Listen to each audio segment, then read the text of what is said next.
Welcome back to the deep dive. Today, we're jumping right into a UBS report from July 14th, 2025. That's the one titled China Equity Strategy. How will a weaker dollar impact A shares and AH premium? Exactly. We want to figure out what this forecast for a weaker dollar really means for your portfolio, particularly looking at Chinese stocks. Right. And UBS is pretty clear. They see the dollar weakening through 2025. Do they have specific targets? They do. They're calling for EUR/USD at 1.23 and USD/JPY down to 130 by the end of the year. And it's not just about, the U.S. economy slowing or the Fed cutting rates. There are bigger things going on. Structural drivers. What are they highlighting? Okay, four main ones. Go. First, U.S. net foreign debt.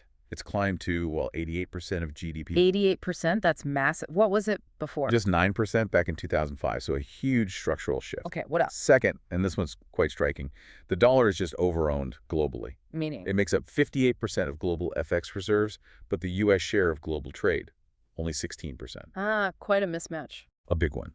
And it creates this vulnerability. UBS calculated that even a, say, 5% cut in unhedged dollar holdings by G10 nations Yeah. could spark a U.S. $670 billion sell-off. Wow. Just like that. Okay, that's number two. What else? Well, you've still got the ongoing global tariff noise, the disruptions. That's number three.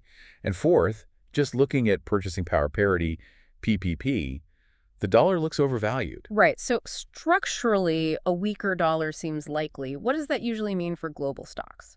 Historically, it's often a positive. There's this negative correlation.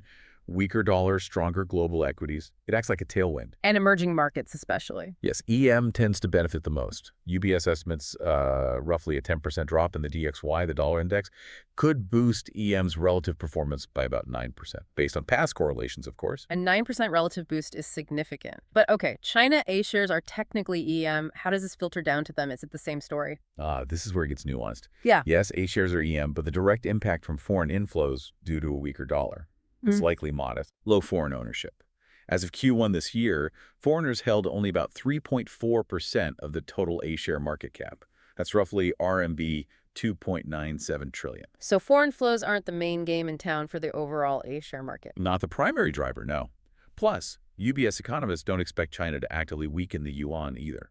They see USD/CNY staying in a 7.0 to 7.4 range. Yeah. Maybe stronger near term. Okay, so if the broad market benefit is modest, where should an investor actually look within A-shares? What's the actionable insight here? It really comes down to sector specifics. Focus on the A-share industries that either import a lot for their costs or, importantly, carry significant U.S. dollar debt. Like which ones? Think home appliances, transportation, non-ferrous metals, electronics.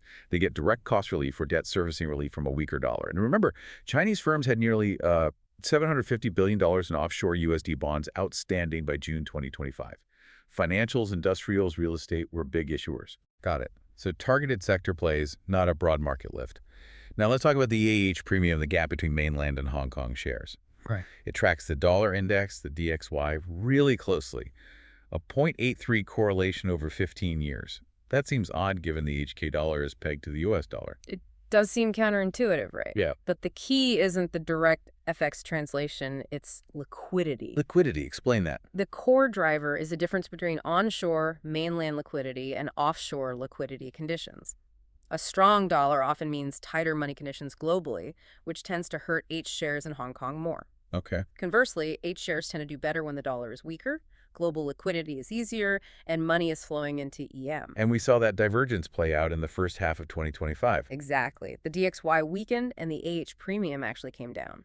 Southbound flows mainland money going into Hong Kong stocks surged, up 101% year on year. Big jump. What were they buying? Lots of interest in China, internet names, innovative drug companies, some new consumption plays. And meanwhile, on the A-share side, pretty sluggish.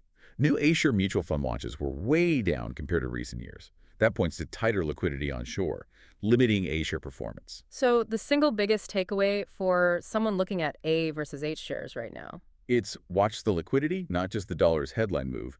The H1 flows show H shares had the advantage due to strong southbound support versus weak A-share fundraising. For the second half, unless A shares get a major domestic liquidity boost, that AH premium might stay low, meaning H shares could continue to outperform relatively. Right, so liquidity is king for that AH spread.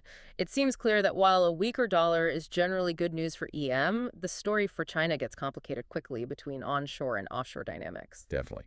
Understanding those nuances, the modest direct impact on A shares overall, the sector benefits, and especially the liquidity driving the AH premium that's crucial as the dollar potentially weakens further. So, the question for you listening is, how does this deep dive into dollar weakness and China equity dynamics, particularly the liquidity factor for A versus H shares, make you rethink your global allocation strategy in the months ahead?